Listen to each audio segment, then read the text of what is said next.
People don't like admitting this, but sometimes the person you risked everything for grows into the one you should have protected yourself from. I learned that ugly truth on a quiet afternoon, standing in my own driveway, holding grocery bags that felt heavier than they should have been.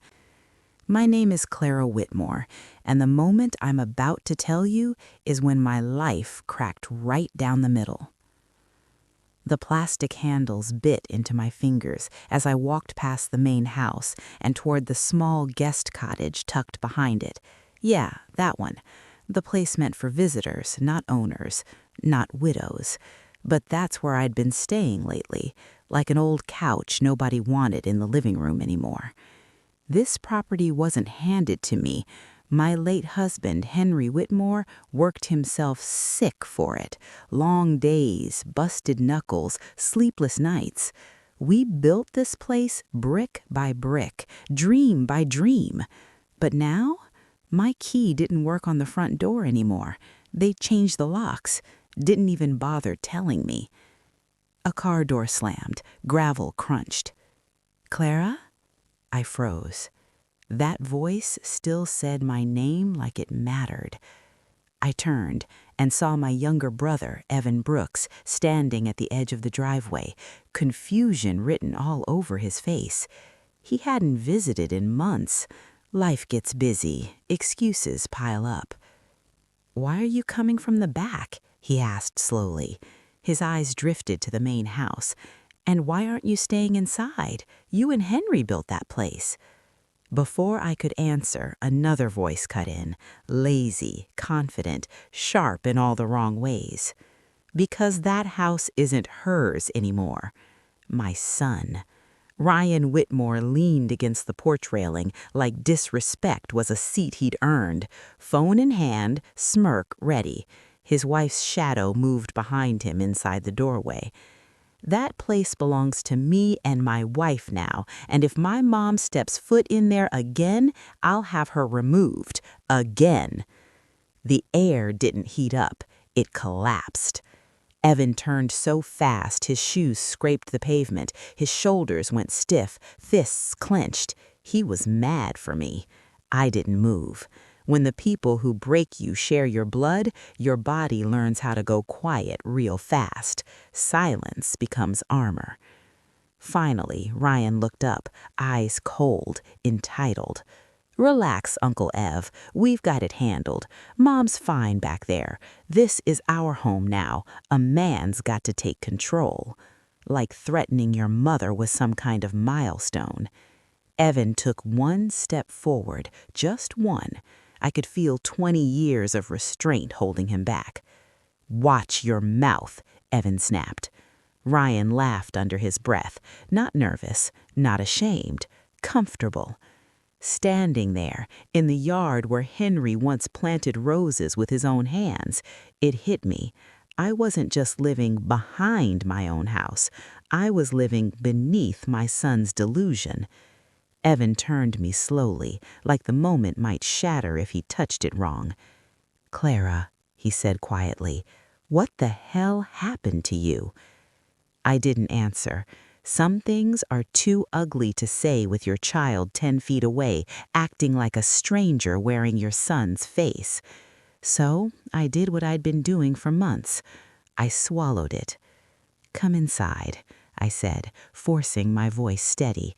"Let me put these down." He followed me to the guest house, my whole world reduced to one small box. Laundry stacked wrong, blankets on a chair, silence too loud to ignore. And as Evan looked around, cataloging everything I'd lost without saying a word, I knew one thing for sure. This wasn't the beginning. It was the warning shot. I thought losing my husband was the hardest part. I had no idea the real damage would come from the son we raised together, and what he'd already done behind my back was worse than the locks. Evan didn't say anything at first. He just stood there in the doorway of the guest house, eyes moving slow, taking inventory of my life like a man stepping into a crime scene. The silence pressed harder than yelling ever could. "You living here?" he finally asked.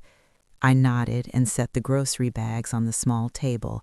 Eggs, bread, cheap stuff, things you buy when you're trying not to take up space. "It's temporary," I said, even though the word tasted like a lie. Evan pulled out a chair and sat down across from me, elbows on his knees, hands clasped, that lawyer stillness of his, the one he used right before peeling truth apart layer by layer. "Clara," he said softly, "talk to me." I turned my back to him, pretending to arrange groceries that didn't need arranging. If I faced him, I might crack, and once you crack, everything spills. It didn't start with yelling or hitting. It started with paper. "Paper?" he repeated. I swallowed. "Henry's will." Saying my husband's name out loud felt like opening a window I'd nailed shut, letting grief rush back in full force. Henry always thought 10 steps ahead, especially when he got sick. He sat me down months before the end and walked me through everything: property, savings, the land. "I'm protecting you," he told me, "from the future, even the parts you don't want to imagine." Back then, I didn't get it. I do now. "Henry put everything in my name," I told Evan. "The house, the accounts, all of it." Evan nodded slowly. "That tracks." "But there was a condition," I added, "about Ryan." That got his attention. He wrote that Ryan could only access anything if he proved he was stable, responsible, respectful toward me. No violence, no threats, no reckless behavior. Evan let out a low breath. "Smart man." "The problem," I said quietly, "is I never told Ryan." Evan frowned. "Then how does he act like it's all owed to him?" I hesitated, then said the name that still made my stomach knot. "Madeline, my daughter-in-law." "She found it," I said, "after the funeral. The house was still full of casseroles and fake sympathy. Madeline offered to help organize Henry's office. I was exhausted, drowning. I said yes. She went through everything: binders, envelopes, legal stuff. She saw the will, saw that everything was in my name, saw the clause."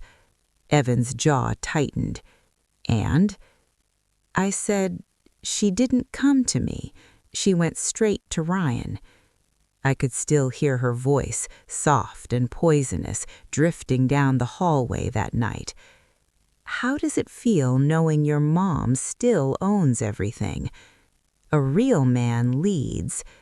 She's keeping you small."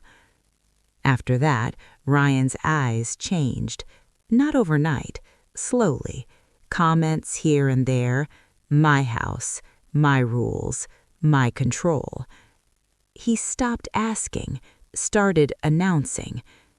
Evan leaned back, anger flickering across his face. "She lit the match." "And Ryan picked it up," I said. The first time his hand hit me didn't come from rage. It came from entitlement, from paper turned into insult. I wrapped my arms around myself, the memory pressing heavy on my chest. "I thought if I stayed quiet, if I loved him harder, he'd come back. I thought it was grief talking." Evan's voice dropped. "And now?" I finally looked at him. "Now I think my silence taught them exactly how far they could go."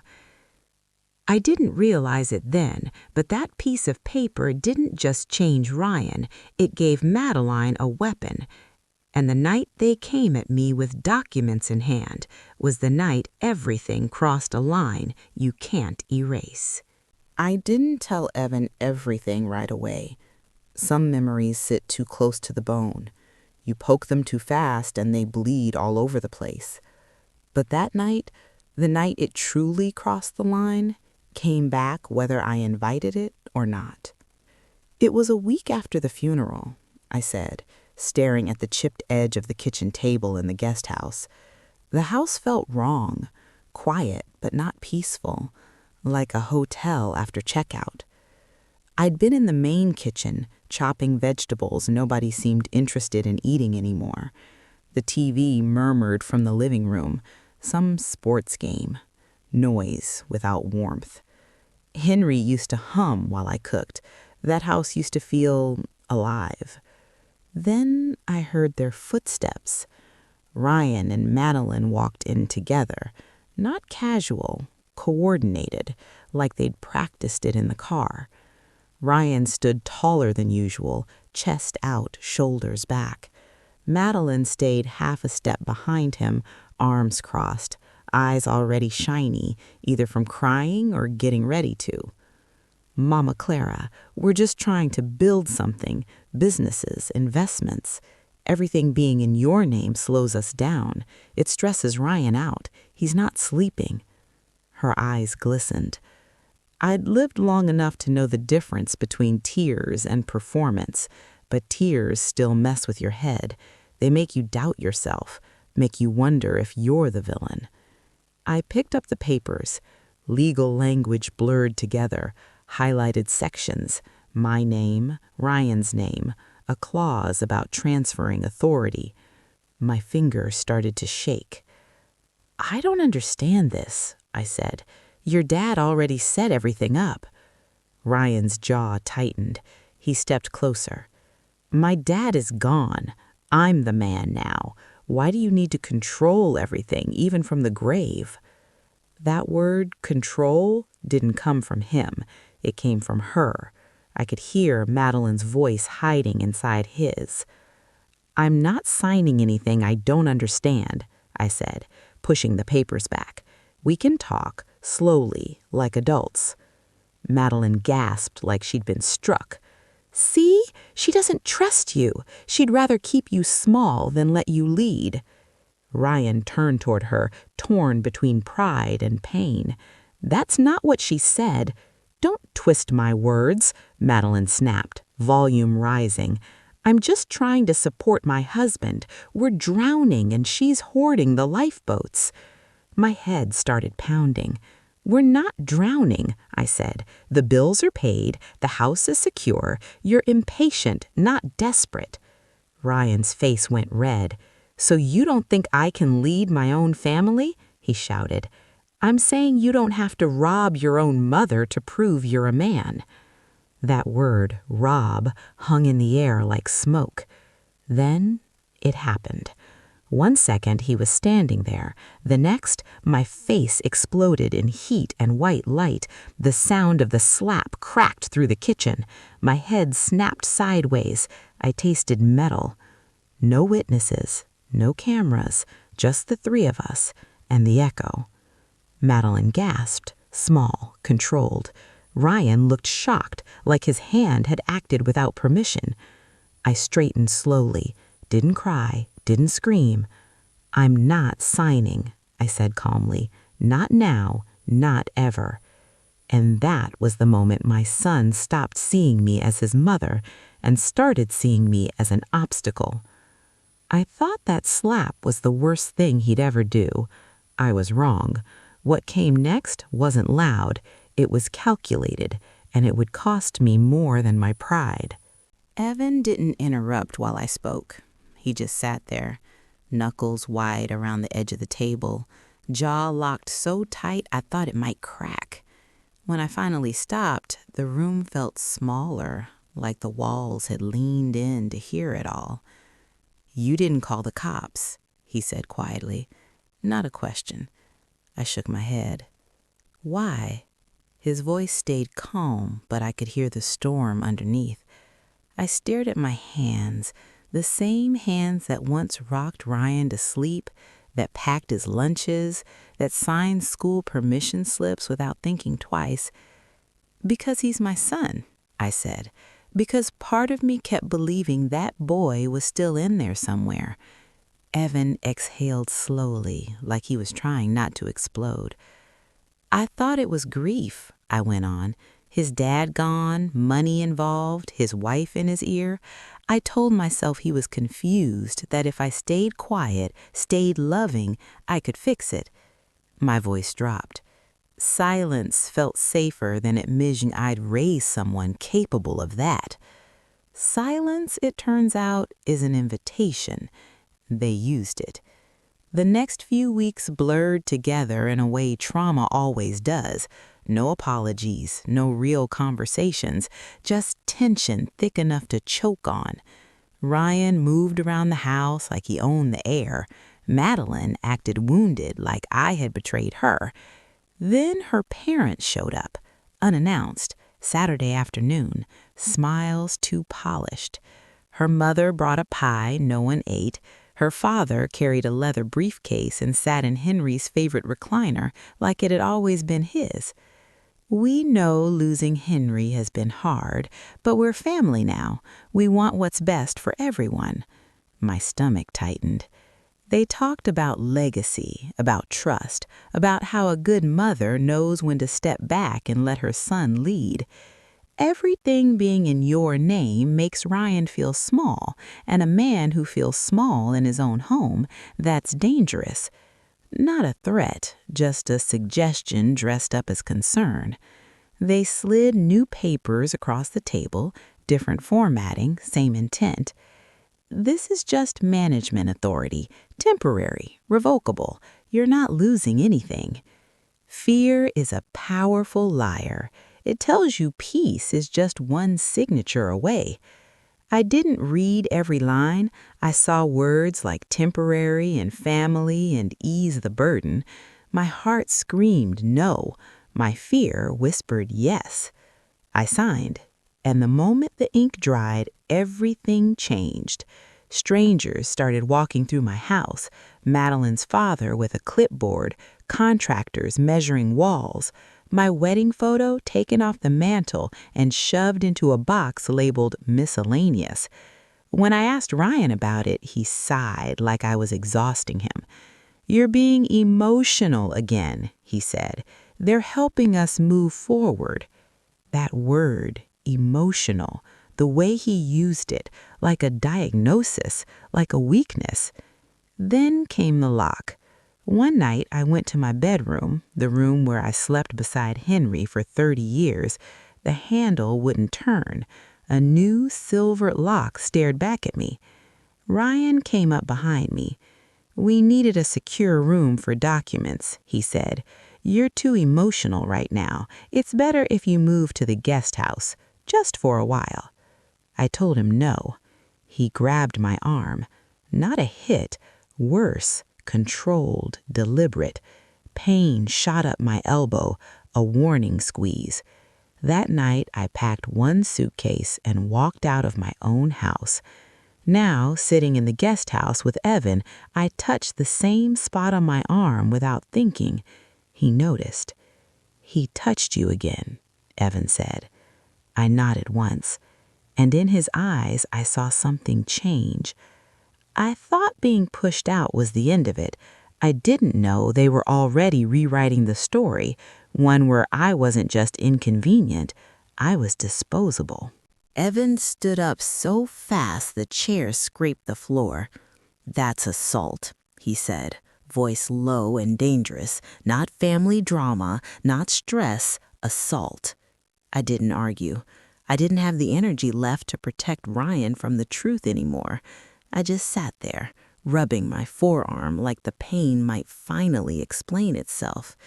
"He didn't leave marks this time," I said quietly. "That was on purpose." Evan's jaw clenched. "He's learned." That word, learned, hit harder than anything else. Evan walked to the small window and stared out at the main house. From the guest house, it looked the same as always, big, solid, safe, like it hadn't quietly decided I was no longer welcome. "Where is he now?" Evan asked. "Out front," I said. "He doesn't go far, just far enough to pretend I don't exist." Evan nodded once and walked out the door. I watched from the window as he crossed the yard, calm and controlled, like a man stepping into a courtroom instead of a family fight. Ryan was on the porch again, phone in hand, relaxed like nothing in the world was wrong. They talked. I couldn't hear the words, but I saw the shift in Ryan's posture. The casual confidence slipped for half a second, then hardened into something defensive and sharp. Evan didn't raise his voice. He didn't gesture wildly. That scared me more than shouting ever could. Then Ryan laughed. I flinched even from a distance. When Evan came back, his face was blank. Not angry, not calm, blank in a way that meant decisions had been made. "He's not confused," Evan said quietly as he stepped inside. "He's calculated." My chest tightened. What did he say? That he'd say you were unstable if this ever went public, that he'd claim you attacked Madeline first, that young couples get believed more than widows and backhouses. I felt cold all over. "He already has a story ready," Evan continued. "That's not panic, that's planning." I sank into the chair, hands trembling. Somewhere in my chest, the last excuse I had left started to crumble. 2 days later, the locksmith came. I saw the truck from the guest house window, blue logo, tool belt, Madeline's father guiding him like a project manager. They changed every lock, front door, side door, kitchen entrance, even the back door I used to slip through in the mornings to water Henry's roses. My keys turned into decorations. That afternoon, I tried one anyway. The key slid in, turned, nothing happened. The house didn't open. It was like it had made a choice. Boxes came next. I walked in once, just once, when the front door was left open. Madeline's mother was boxing up coats, my coats, Christmas decorations, photos with my handwriting still on the back. "We're decluttering, putting your things aside." Aside. They labeled a box "old stuff" and taped my life inside it. I didn't fight, I didn't yell. I watched.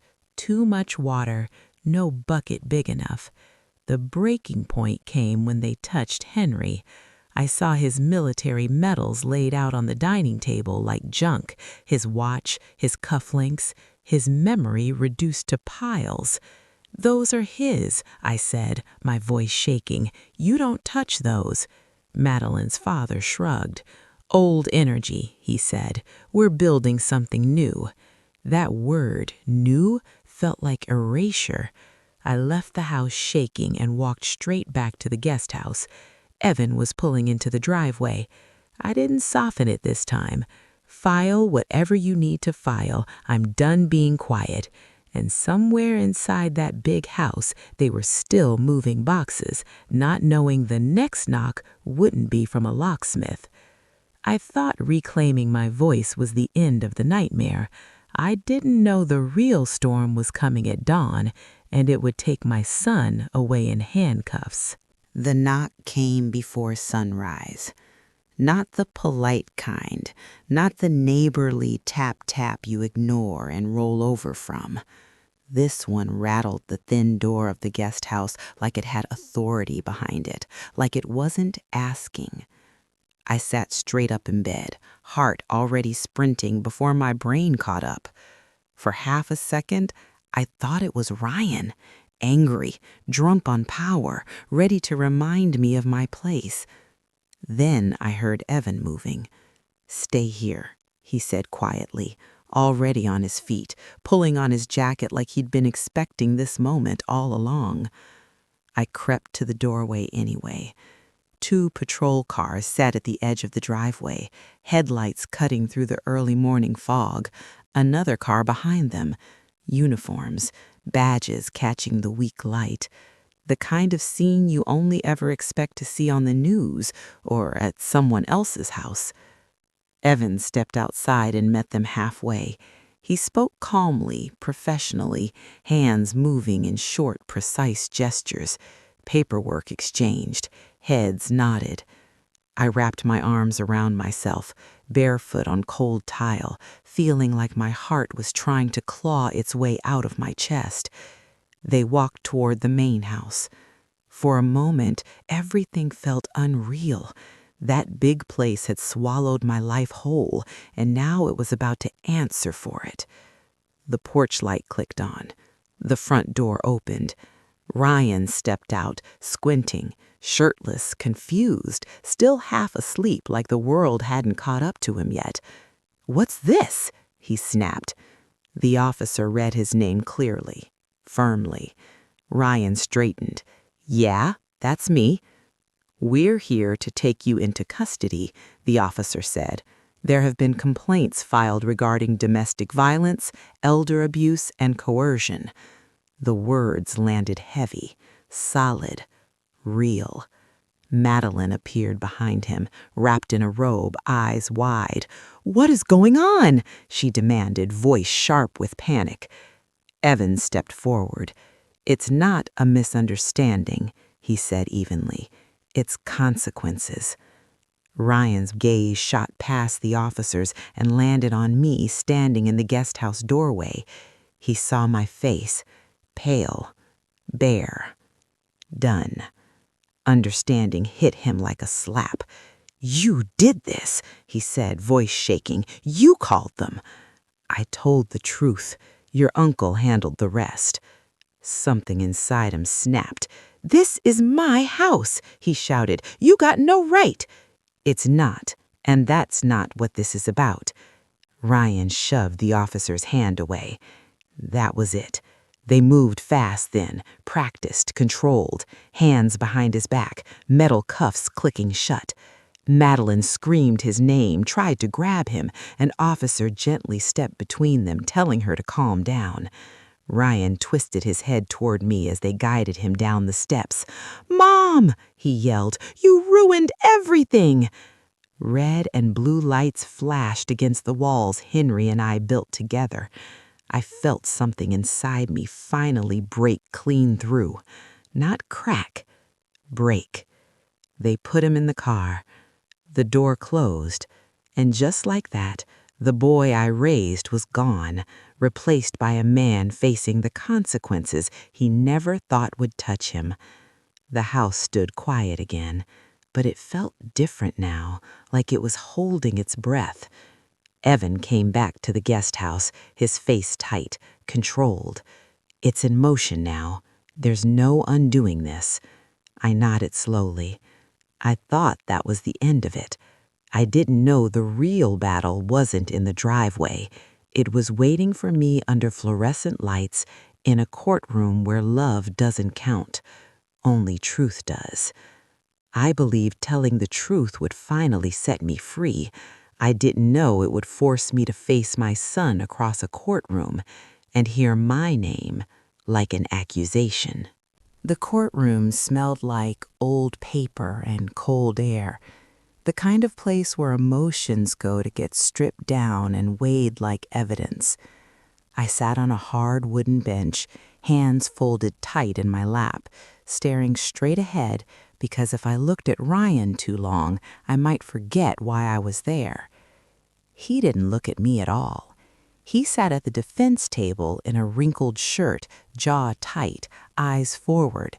Not angry, not sorry, just closed off, like this was something happening to him, not because of him. Evan sat a few rows back, calm and steady, legal pad on his knee. He gave me a small nod. "You're not alone." I clung to that. "State your name for the record," the clerk said. "Clara Whitmore," I answered, my voice thinner than I wanted, but steady enough to survive. The judge looked down at me over her glasses. She had tired eyes, the kind that had seen too many versions of this story already. "Mrs. Whitmore," she said, "we're going to take this one step at a time. Tell us why we're here today." I swallowed. "Because my son put his hands on me," I said, "and because he used fear to make me sign papers I didn't understand so he could take over my home." The words echoed louder than I expected. Ryan shifted, just slightly. Evan stood and asked me to start from the beginning. Not the funeral, not the slap, earlier. So I talked. I told them about the will, about Henry trying to protect me even after he was gone, about how everything stayed in my name and how that quiet truth turned into resentment. I talked about Madeline finding the papers, about the whispers, about turning my love into leverage. Then I talked about the kitchen, the stack of papers, the word temporary, the slap. I didn't dramatize it. I didn't soften it. I laid it out piece by piece, like you do when you're done protecting everyone but yourself. "How did that make you feel?" Evan asked gently. "Small," I said, like being his mother had become an inconvenience he needed to manage. The judge's pen stopped moving for just a second. Then came the second incident, the lock, the arm, the guest house. By the time I finished, my throat burned like I'd been screaming, even though I hadn't raised my voice once. Madeline's attorney stood next. She took the stand dressed perfectly, hair done, face soft, victim ready. "I love my mother-in-law," she said, eyes shining. "We were under pressure. There were misunderstandings. Ryan would never hurt her intentionally. She said I'd been forgetful since Henry died, that grief made memories unreliable." I felt heat rush to my face, but Evan didn't flinch. He presented texts, dates, messages. "You're the man of the house. Don't let your mom keep you small. If you don't take control, I'll rethink this marriage." Madeline's story wobbled. Ryan stared at the table. The judge leaned forward. "This court takes elder abuse seriously," she said slowly, "especially when control and coercion are involved." Then Evan stood one last time. He placed Henry's will on the table. When the judge read the clause out loud about respect, stability, and violence voiding any inheritance, something finally shifted in the room. Ryan looked up at me, not angry this time, just shocked. The judge's voice was firm. "Any transfer of authority signed under coercion is invalid. This court recognizes the will as binding." The gavel came down, and just like that, the house was mine again. But as Ryan was led away, I realized something painful and true. Winning in court doesn't heal what was broken at home. I thought the ruling would bring peace. I didn't know the real fallout would come after, when the woman who pushed him this far decided to save herself and leave him to burn alone. The courtroom emptied slower than I expected, like everyone needed a minute to let the truth settle before stepping back into their own lives. I stayed seated, hands folded, breathing through the tight ache in my chest. I'd won, on paper at least, but victories like that don't feel clean. Ryan was let out first, handcuffs gone now, but the damage stayed. He didn't look back, not once. I told myself that was better than hate in his eyes, but the absence still hurt like hell. Madeline stood up next. She didn't rush to him, didn't whisper reassurance, didn't squeeze his hand. She smoothed her jacket, picked up her purse, and stepped away from the defense table like it had burned her. That's when I knew. Evan leaned toward me. "Watch her," he murmured. Madeline didn't even glance my way as she walked down the aisle, head high, shoulders straight, already rewriting her own version of the story. I recognized that look now, the look of someone doing mental math, counting losses, cutting dead weight. Outside the courtroom, the hallway buzzed with low voices and shuffling feet. Madeline stood near the windows, phone pressed to her ear, voice low and controlled. Not crying, negotiating. She ended the call and turned, nearly colliding with Ryan as he was escorted out for processing. Their eyes met. For half a second, I saw something real flicker between them. Then it was gone. "I didn't sign up for this," she said quietly, not angry, practical. "You said you had control." Ryan stared at her like he didn't understand the language anymore. "I did," he said. "She took it from me." Madeline shook her head. No, you lost it." She turned and walked away. Just like that. I pressed my fingers into my palms to stop the shaking. Part of me wanted to feel vindicated. Another part wanted to scream. That woman had poured gasoline on a fire, then stepped back the second the flames touched her. Evan noticed. "You okay?" "I think so. I just didn't expect her to leave that fast." Evan's mouth tightened. People like that don't stay when there's nothing left to take. A week later, the papers came. Separation filing, emergency motion. Madeline wanted distance, assets protected. Her parents moved even faster, pulling contractors, canceling plans, pretending they'd never measured a single wall in my house. It was like a bad dream rewinding itself. The house went quiet again. No strangers, no clipboards, no whispered conversations behind doors. Just silence. I walked through the room slowly, touching familiar things like they might disappear if I didn't remind them I was still here. Henry's chair, the mantel, the spot where our photo had once stood. I put it back. That night I sat alone in the living room with the lights off and the window cracked open. Crickets outside, the same sounds I used to fall asleep to before all of this. I thought about Ryan as a boy. The bike rides, the scraped knees, the way he used to run into my arms like they were home.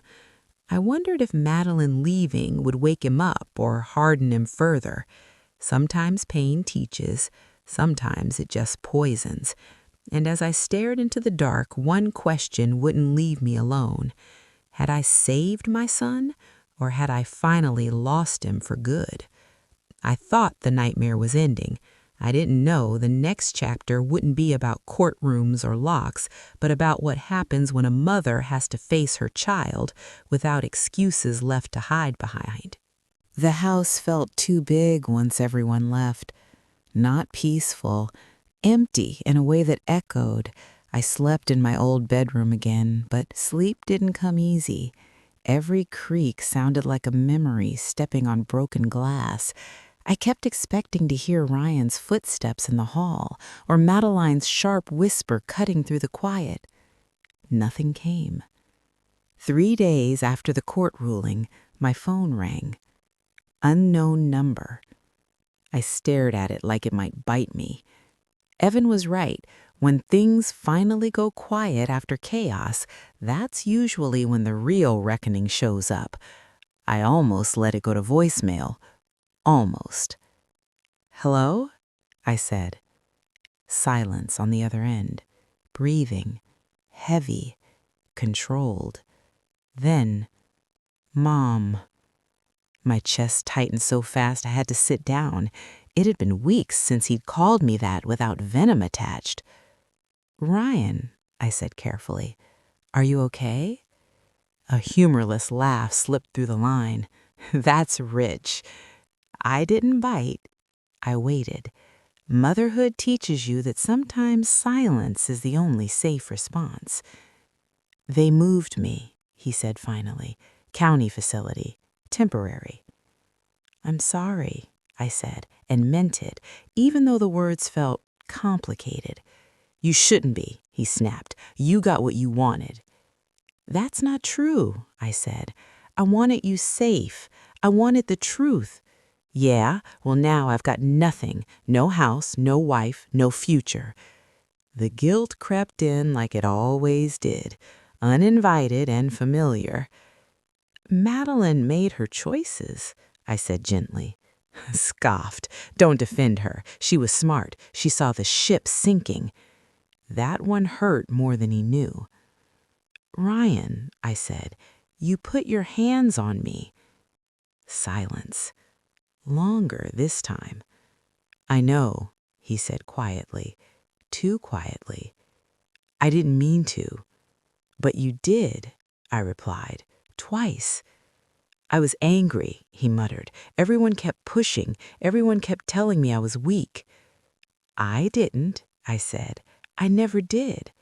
"You didn't have to," he shot back. "You already had everything." There it was, the core of it. Not the money, not the house, power. I had responsibility, I said. There's a difference. He didn't respond.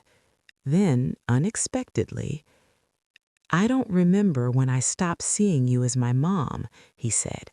Somewhere along the way, you just became something in my way. The honesty hit harder than any insult. That breaks my heart, I said, voice shaking, but it doesn't excuse what you did. I know, he said again, and this time it sounded heavier. We sat in silence, connected by a phone line and decades of shared history. I don't know how to fix this, he said finally. I closed my eyes. Neither do I answered. But fixing it starts with taking responsibility, not blaming me for protecting myself. Another pause. Would you visit? He asked. The words came out rough, vulnerable. I hesitated, not because I didn't love him, because love without boundaries almost destroyed me. I'll think about it, I said honestly. When the call ended, I stared at the phone in my hand, heart aching in a way court rulings can't touch. Evan called later that night. How'd it go? He asked. I don't know, I said. He sounds cracked, but not changed, not yet. Evan was quiet for a moment. Cracks are where light gets in, or where things fall apart. I lay awake long after the house went dark, replaying Ryan's voice in my head, because I knew one thing for sure. If I went to see him, nothing would ever be the same again. I told myself I needed time to decide. I didn't know the decision would be taken out of my hands by a visit that would force me to choose between forgiveness and survival. I didn't plan to go see Ryan that soon. I told myself I needed time, space, breathing room to remember who I was before my own child made me afraid in my own home. But life doesn't always wait for your heart to catch up. 2 days after that call, Evan showed up at my door with a look I didn't like. He asked for a visit, Evan said, officially. My stomach dropped. Already? He's required to attend counseling sessions while he's in. Anger management, family violence intervention. This visit would be supervised. Supervised. That word should have made me feel safe. It didn't. It made everything real. I don't know if I can do that, I said. Evan nodded. Then don't. You don't owe him access to you. I stared past him into the living room, at the couch where Henry and I used to argue about paint colors and laugh 5 minutes later like nothing happened. I don't owe him, I said slowly, but I still love him. Evan softened. Loving someone doesn't mean you stand in front of them unprotected. That night, I barely slept. By morning, I knew the truth. I wasn't going for Ryan. I was going for me. The facility was cold and beige, like it had been designed to drain color out of people. A guard led me into a small room with a table bolted to the floor, plastic chairs, a camera in the corner. Ryan walked in a minute later. He looked smaller, not weak, stripped, like someone had taken away the armor and left the raw edges exposed. He sat across from me, hands folded, eyes flicking up and down like he didn't know where to land them. "Hi, Mom," he said. I didn't answer right away. "I'm here to talk," I said finally, "not to pretend nothing happened." He nodded quickly. "I know." Silence stretched. "I'm in counseling," he said. "They're not letting me dodge things." "Good," I replied. "You shouldn't." He swallowed. "They asked me why I needed control so badly." I stayed quiet. "I told them I felt invisible after Dad died. Everyone still saw you as the center.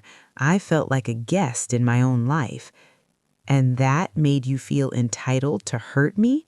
I asked. His eyes filled, but no tears fell. No, it made me afraid, and I handled that fear like a coward. That word landed heavy between us. I don't expect forgiveness, he added quickly. I needed you to know I see it now. I leaned back in my chair. Seeing it is the beginning, not the finish line. He nodded again. Madeline left, filed separation. She won't take my calls. I didn't respond. He continued, voice tight. I don't blame her. I gave her too much power over my anger. That was the first time I heard him take responsibility without slipping my name into it. I'm not here to save you, I said gently. I'm here to set boundaries. He looked up. What does that mean? It means, I said, I can care about you without rescuing you. I can hope for your healing without sacrificing mine. His shoulders sagged. I don't know if you'll ever forgive me, he said. I don't either, I answered honestly. Forgiveness isn't a switch, it's a door, and right now it's closed. He nodded slowly. But, I added, closed doesn't mean locked forever. When the guard came to end the visit, Ryan stood up.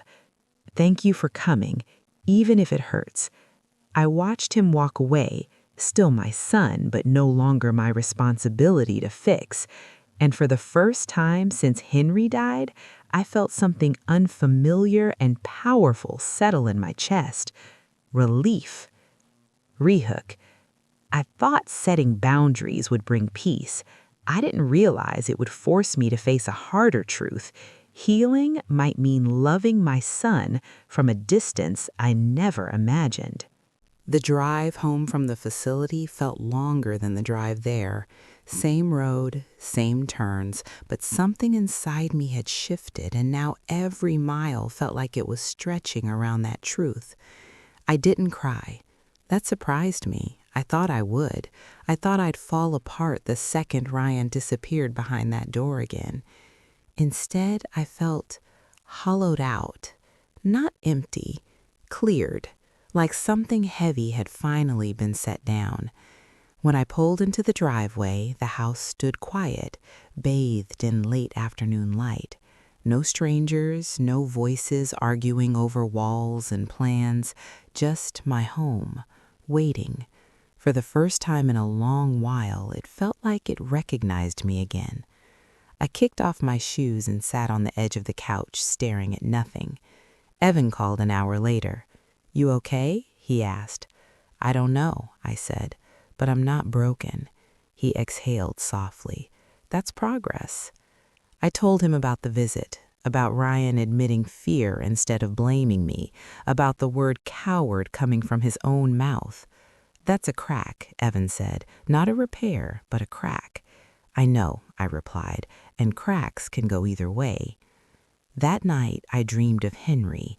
He was standing in the kitchen, sleeves rolled up, humming like he always did when he thought I wasn't listening.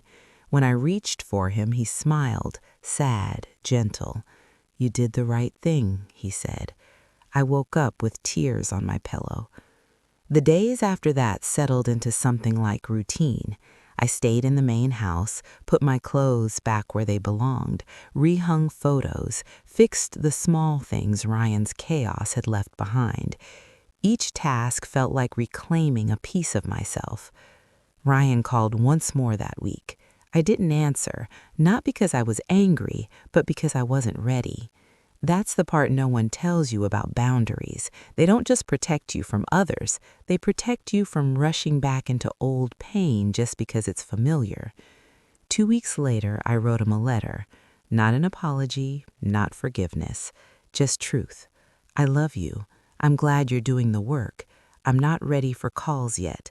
That doesn't mean never, it means not now. I mailed it and felt my hands shake as the envelope left them. Letting go doesn't always look dramatic. Sometimes it looks like restraint. Madeline's name came up once more, through Evan. Her separation had turned into divorce filings. Her parents had vanished from the picture completely, like they'd never stood in my living room measuring walls. I felt no satisfaction in that, just clarity. They didn't destroy my family. They exposed the weak points already there. One afternoon, I sat on the porch where Ryan used to lean like he owned the world. The air was warm, birds loud, life going on without asking permission. I realized something then. I wasn't waiting anymore. Not for an apology, not for him to change, not for the past to make sense. I was living. And if Ryan wanted to be part of that life again someday, it would be as a grown man who understood that love is not ownership and forgiveness is not entitlement. I stood up, went inside, and locked the door behind me, not out of fear, out of choice. I thought distance would weaken the bond between mother and son. I didn't know it would test it, because the next time Ryan reached out wouldn't be from a place of anger, but from the moment that finally broke him open. I was folding laundry when the phone rang again. Same unknown number. For a second, my body reacted before my mind did. Shoulders tight, breath caught, muscle memory from too many moments where peace got interrupted by chaos. I stared at the screen, waiting for the familiar spike of dread. It didn't come. Instead, there was something else. Caution, calm, choice. I let it ring once more. Then I answered. "Hello?"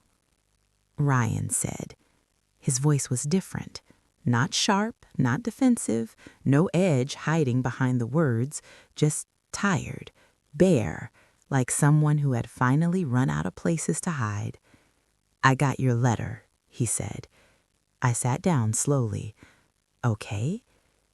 "I didn't realize how much pressure I was putting on you until it stopped, until you stopped answering." I stayed quiet, let him talk. That was new too, me not rushing in to manage his feelings.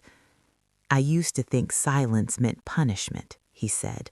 "Now I get that it was protection, yours." "Yes," I said simply. "They're making me write timelines in counseling, every choice, every excuse. Seeing it laid out like that, it's ugly." "I know," I replied. "Growth usually is." He let out a shaky breath. "I'm not calling to ask for forgiveness." That caught my attention. "I'm calling to say, I don't blame you anymore." The words landed softly, but their weight was enormous. "I blamed you because it was easier than sitting with my own shame," he said. "Madeline didn't make me do what I did. I did. She just didn't stop me." I closed my eyes. "I was wrong," he continued, "and I know sorry doesn't fix it." "No," I said gently, "it doesn't, but it matters that you see that." We sat in silence for a few seconds, connected by something fragile but real. "I don't know what kind of relationship we'll have," he said. "I don't even know who I am without anger driving me." "That's something you get to find out, without me bleeding in the process." A quiet laugh escaped him, sad, honest.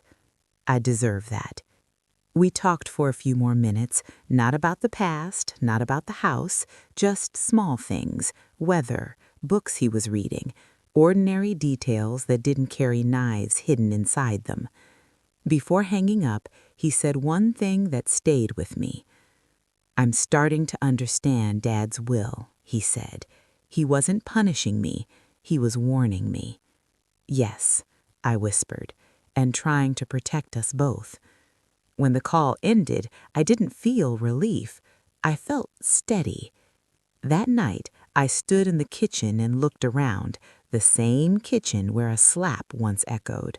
The memory was still there, but it didn't own the space anymore. Healing doesn't erase what happened, it changes who gets to control the story. And for the first time, I knew that no matter what Ryan became next, I wasn't responsible for saving him. only myself.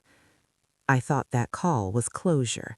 I didn't know it was preparation, because the final test of everything I'd learned was still coming, and it would ask me one question I'd never practice answering. Life has a funny way of testing you right when you think you finally learned the lesson. 2 weeks passed after that call. Quiet ones, good ones. I settled into a rhythm that felt earned. Morning coffee on the porch, short walks through the garden Henry loved, evenings that didn't feel like I was bracing for impact. Then Evan showed up again. No warning, no smile. I knew before he spoke. "Ryan's hearing is coming up," he said, setting his keys on the counter. The counselor submitted a progress report. I nodded, waiting. "He asked for you to speak," Evan continued. "Not testify, just speak as his mother." The words landed harder than I expected. "I thought we were past that," I said. "This isn't about the case. It's about sentencing recommendations, rehabilitation options. The judge wants to know if there's family support." Family support. The phrase sounded harmless, reasonable. But I knew better now. Those 2 words had once cost me my safety. "I don't owe that," I said slowly. "No," Evan agreed, "you don't." I walked to the sink and stared out the window at the yard. The roses were blooming again. Henry always said they came back stronger after a hard cut. "What happens if I say no?" I asked. Evan didn't hesitate. "Then the court proceeds without your statement. Ryan continues on his current path. Consequences stand." "And if I say yes?" Evan sighed. "Your words will carry weight, not enough to erase what he did, but enough to shape what happens next." There it was, the question I'd never practiced answering. Do I protect myself or help my son take his next step? That night, Ryan called again, short, careful. "He heard about the hearing," he said. "You don't have to come. I mean that." "I know," I replied. "I'm not asking you to save me," he continued. "I already tried that version. It destroyed everything." Silence. "I just wanted you to know," he said, "that if you do speak, I won't use it as a shield. I'll take whatever comes." I believed him. That scared me more than when I hadn't. After the call, I sat at the kitchen table long past midnight.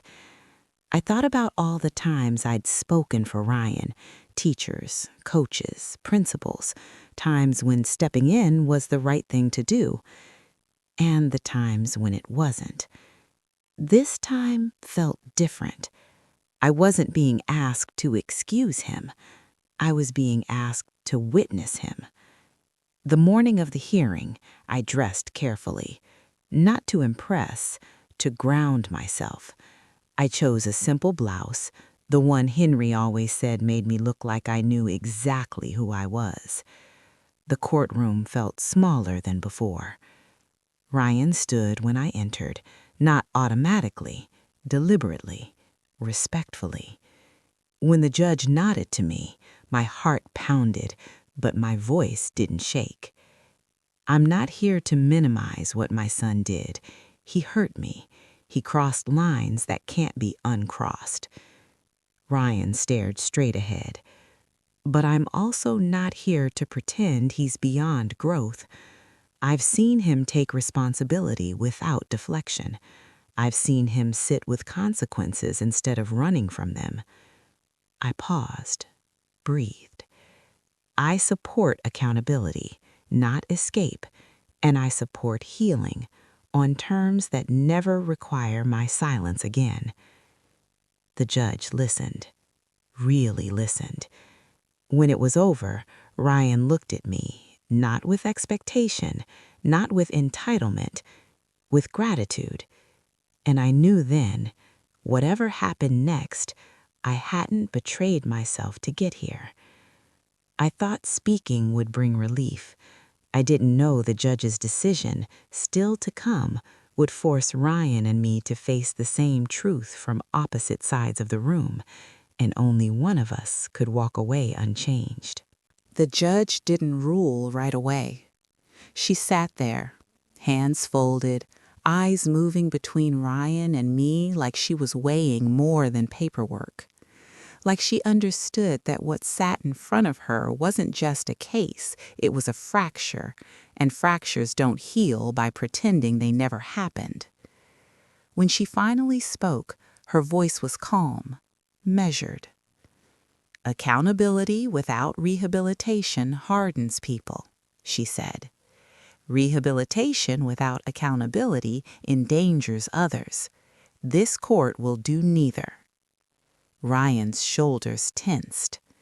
The ruling came down clear and clean. Continued counseling, a structured rehabilitation program, supervised release down the line, but no shortcuts, no favors, no rewriting the past, and a permanent protective boundary in place for me. The words landed like stones, heavy, final, necessary. Ryan nodded, once. He didn't look at me. I realized then that this was the truth we were both facing from opposite sides. He would change or he wouldn't, and either way, my life would not pause to wait. Outside the courtroom, we didn't speak right away. The hallway buzzed with other stories colliding, other families balancing hope and consequence. Ryan finally turned toward me. "Thank you," he said. "Not for saving him, for telling the truth." "I did the work," I replied. "I just stopped getting in the way." We hugged, brief, careful, real, and then we let go. The drive home felt lighter than any drive I'd taken in months. When I pulled into the driveway, the house looked different. Not bigger, not smaller. Mine. I unlocked the door and stepped inside. I didn't rush to fix anything, didn't reorganize, didn't distract myself with tasks. I just stood there, listening to the quiet I'd earned. That night I placed Henry's photo back on the mantel, centered, solid, where it belonged. "You did protect us," I whispered, "just not the way I expected." Weeks passed. Ryan wrote letters, not excuses, reflections. Sometimes I replied, sometimes I didn't. The choice stayed with me, and that was the point. I rebuilt routines, morning walks, dinner with friends I'd neglected, laughter that didn't feel borrowed. I learned the shape of my days without fear dictating the corners. Here's what no one tells you about forgiveness. It isn't a gift you hand over. It's a boundary you adjust, slowly, deliberately, if and when it's earned. I love my son. That never changed. But love doesn't mean access. Love doesn't mean silence. Love doesn't mean standing still while someone learns who they are at your expense. I chose myself. And in doing that, I gave Ryan the only honest chance he ever had to choose himself too. Some doors stay closed, some reopen with new rules, and some, thank God, lead you back home. If this story hit close to home, you're not alone.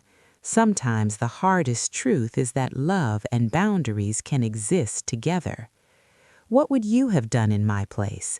Tell us in the comments, and don't forget to like and subscribe for the next story where truth refuses to stay quiet.